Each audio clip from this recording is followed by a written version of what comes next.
First of all, as we've pointed out, this Rtvik representative system allowed Srila Prabhupada to continue to accept disciples without requiring his physical presence or involvement at all in the initiation process. And as I pointed out, the GBC accept that this process is, well, or at least in their view, was fully bona fide as long as his divine grace remained physically present. Once he was no longer physically present, then the GBC claimed that the entire process became bogus. All right, now let me see if let me try to get this straight. Srila Prabhupada set up a system by which he could accept new disciples without the need for his physical presence. And the GBC accept that that Rtvik process was fully bona fide, but only as long as Srila Prabhupada was physically present. So as soon as Srila Prabhupada was no longer physically present, then the system that no longer required his physical presence became invalid. Does anyone else see the humor in such logic? The system that no longer requires Srila Prabhupada's physical presence is bona fide only as long as he is physically present. Well, look, it's really not as confusing or as bad as that sounds, right? I mean, that is right? Wait, okay, let me explain further to try and clear this up. Srila Prabhupada set up a system by which he can accept new disciples, and yet he need not be physically present or involved. And the GBC agrees. They agree that he didn't have to be physically present, well, at least not in the same temple room. They agree that he doesn't have to be physically present in the same building. They agree that he doesn't have to be in the same city or the same province or state or the same country or even on the same continent. Once Srila Prabhupada had authorized the Rtvik representatives, Srila Prabhupada could be laying very weak in his bed in Vrindavan, India, that he can't even sit up on his own, and so weak he could barely speak. And yet via this Rtvik representative system, via the Rtvik representatives, he can be initiating new disciples in North America, South America, Africa, New Zealand, Japan, Europe, the Middle East, South India, Bengal, Russia, China, Mauritius, etc., without any need for his physical presence there or his physical involvement at all in the process. And still, the GBC was totally okay with that, as long as he was physically present, as long as he was physically somewhere else on this Earth planet. But what if he were no longer physically present on this planet? According to the GBC, that is what causes the process to denigrate from being totally bona fide to becoming totally and completely deviant and bogus. Well, how is that? Because according to the GBC, as soon as Srila Prabhupada is no longer physically present on this earthly planet, the system he authorizes will lose its spiritual potency. Well, how is that? Well, it appears that the GBC is saying that as long as Srila Prabhupada is physically present in his Vapu form somewhere on this earthly planet, then the proxy initiations by the Rtvik representatives has all spiritual potency and is fully bona fide. But as soon as Srila Prabhupada is no longer present in his Vapu form somewhere on this planet, it then loses all of its spiritual potency. Odd, Srila Prabhupada in his July 9th letter never mentioned this. In fact, in all of his teachings in the Vedic scriptures, I don't recall ever seeing that the spiritual potency of the Guru exists only while that Guru is present in his Vapu form, somewhere in this world. But it seems that this must be the foundation of the GBC's logic. Now, just to throw out some wild what-ifs. What if Srila Prabhupada was still present with us, but he goes up in the space station in his Vapu form? Well, would he no longer be physically present on this planet within the Earth's atmosphere, So would that make the proxy system of initiations he set up still lose all its spiritual potency? Or would it remain valid and spiritually potent? For the sake of argument, let's assume that the GBC would accept that it would still remain valid because Srila Prabhupada would still be living in his earthly Vapu form. Well, what if, since we are just throwing out wild what ifs, what if this were in the future and somehow earthly humans were able to travel to the moon or to Mars in our earthly bodies? What if Srila Prabhupada, while in his earthly Vapu form, went and traveled to another planet? Would the process no longer be valid because his temporary Vapu form was no longer physically present on this planet? Or would it still be valid because Srila Prabhupada was still residing in his earthly Vapu form, even though that form may be on a different planet? Well, this is getting a little more complex and interesting, but remember, the system that Srila Prabhupada had authorized allows him to accept new disciples without requiring his physical involvement or his physical presence. He could be lying in Vrindavan, practically even unconscious for days at a time in such a weak condition, unable to walk, barely speak, and yet via this Rtvik representative process, he can be accepting disciples all over the world without being physically involved and without being physically present in those locations. The entire physical aspects of the process was delegated to the Rtvik representative system. And yet the GBC accept that that system was fully bona fide. So what if Srila Prabhupada was no longer physically on this planet, but still in his Vapu form? I mean, it's a good question. If the GBC rejects it and says such initiations would no longer be valid, then why? What would be the basis of that? That he isn't just physically present? Well, he wasn't physically present in, say, New York when he was lying in his bed in Vrindavan. Yet he could still accept disciples via the Rtvik representative system. Why, if his Vapu form is on the moon planet, would it make any real difference? Okay, let's assume that the GBC do agree and say, yes, the Rtvik representative system would still be bona fide because Srila Prabhupada was still residing in his Vapu form.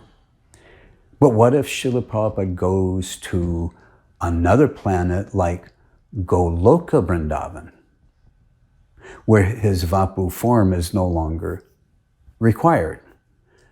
Will the Rtvik process of initiation still be spiritually bona fide? Well, the GBC have been arguing no. If he is no longer in his Vapu form, then it loses all of its spiritual potency. The point I am making is what actually empowered or empowers the Rtvik representative system of initiation that Srila Prabhupada authorized.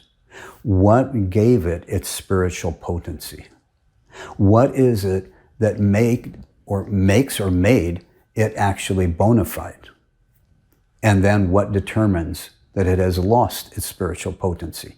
The GBC argue that it was bona fide only when Srila Prabhupada was present, even though he didn't have to be physically present in the same room, same building, same city, same state, same country, or even on the same continent. But then what if he's not on the same planet?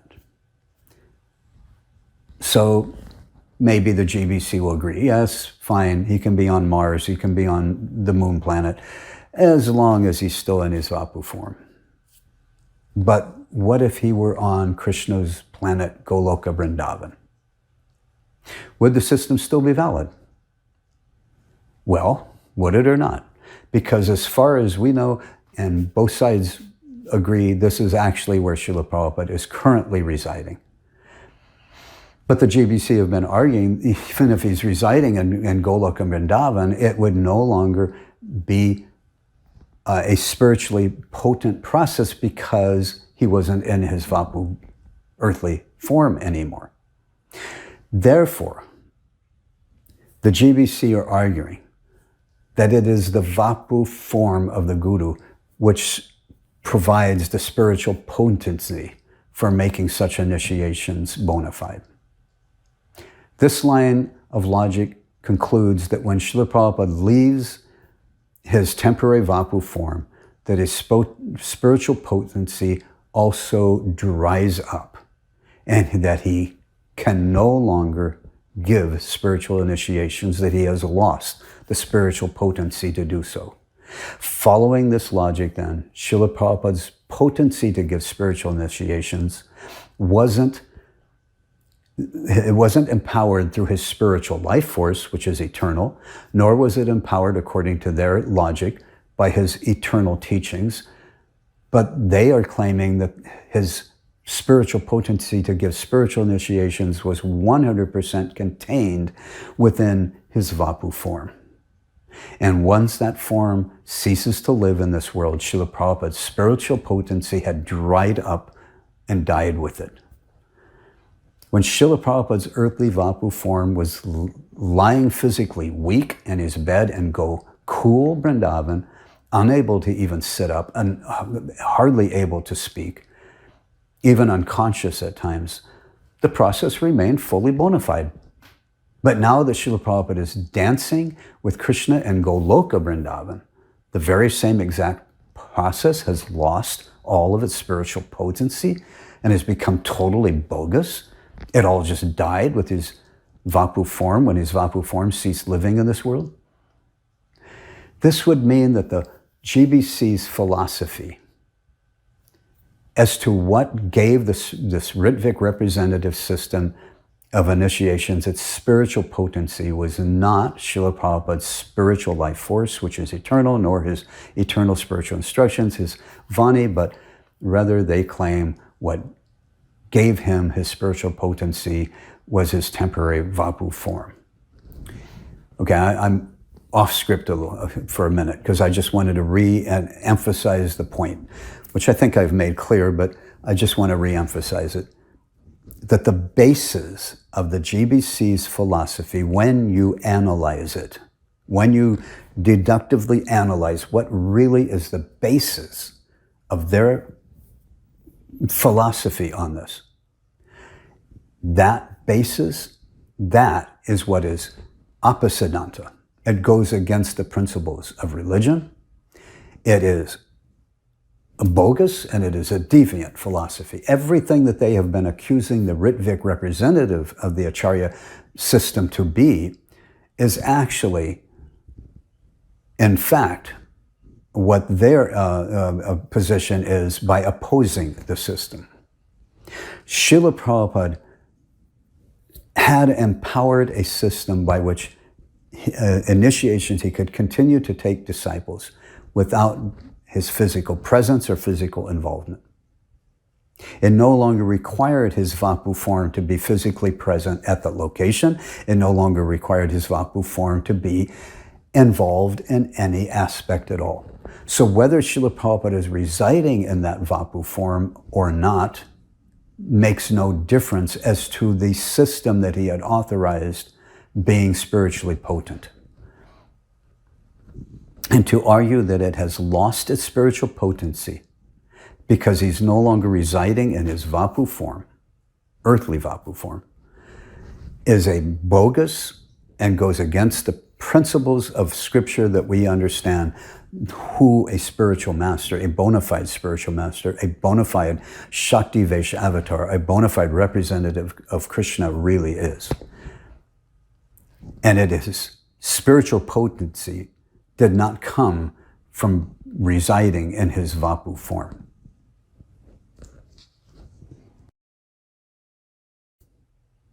Again, the basis of the GBC's philosophy regarding this Rtvik system is that Srila Prabhupada's earthly presence within his earthly Vapu form is what spiritually empowered his giving of initiation. I call this the Vapu Vada philosophy. And those who uphold this, I refer to them as the Vapu Vadis. The word Vapu, of course, refers to the temporary bodily form of the spiritual master. And the word Vada means philosophy. Veda is knowledge, and Vada means a philosophy. Vadi is a person who upholds a certain Vada, or a certain philosophy. The GBC have been upholding this Vapu Vada philosophy for decades now. The GBC agree that the 100% the 100% proxy system via the Rtvik representatives was bona fide from July 9th, 1977 up until 7:20 p.m. local Vrindavan time on November 14th of 1977, which they claim at that point the system had lost all of its spiritual potency. Why? Because, according to them, Srila Prabhupada's temporary earthly Vapu form had ceased living on this planet, and therefore, along with it, all the spiritual potency for him to give initiation died with it. That is the only difference between before November 14th at 7:20 p.m. and after that date and time. However, there are many followers of Srila Prabhupada who love Srila Prabhupada very, very much, who are intelligent, knowledgeable of the principles of Vedic thought, who totally disagree with this totally bogus and apasiddhanta basis of the philosophy that the GBC has been preaching for so many decades. This Vapuvada philosophy is a grave deviation. It is apasiddhanta. It goes against the transcendental scriptures and the transcendental teachings of the past acharyas. Such bogus Vapuvada philosophy must be rejected and ran out of Srila Prabhupada's ISKCON mission. There is no place in Srila Prabhupada's mission for such a bogus and deviant Vapuvada philosophy. It is devoid of scriptural basis. It is mundane. It is offensive.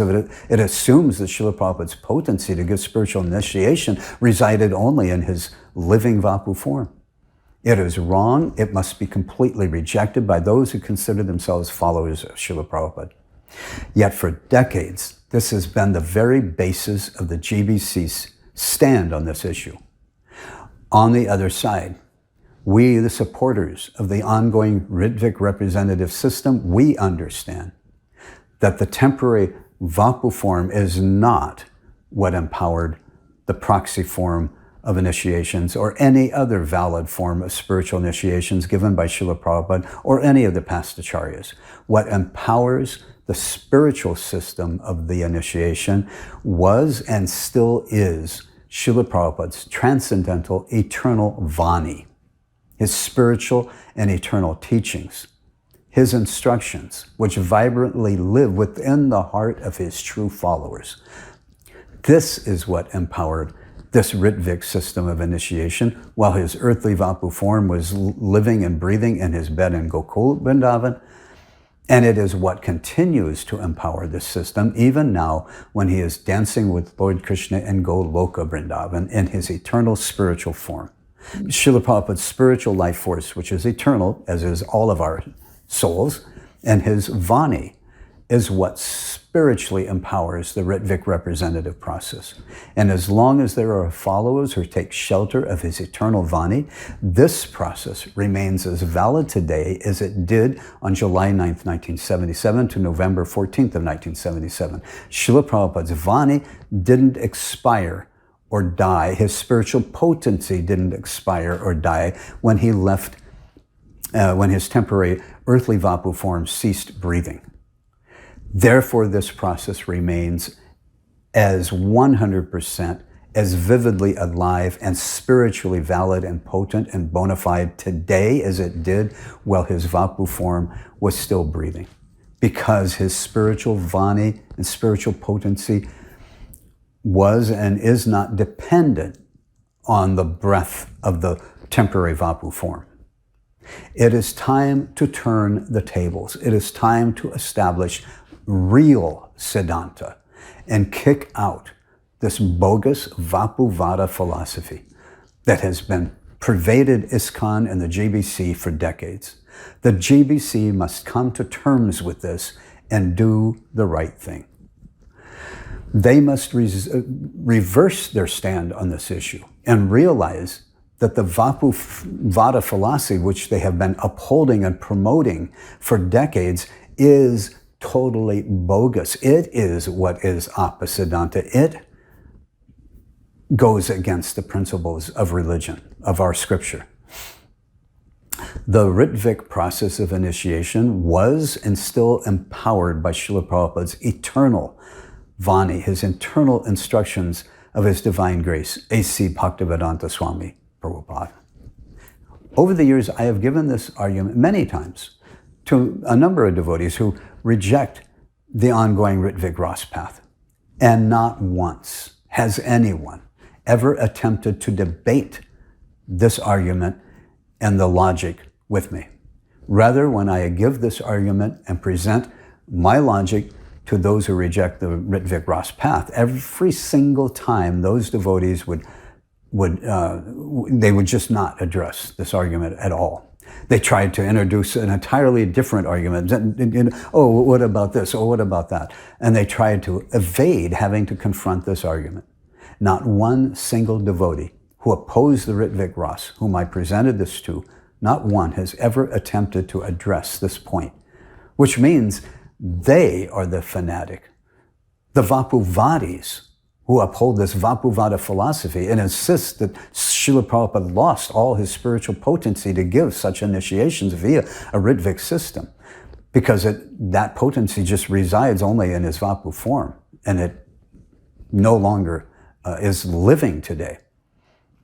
That is, those devotees, not one of them has addressed this issue.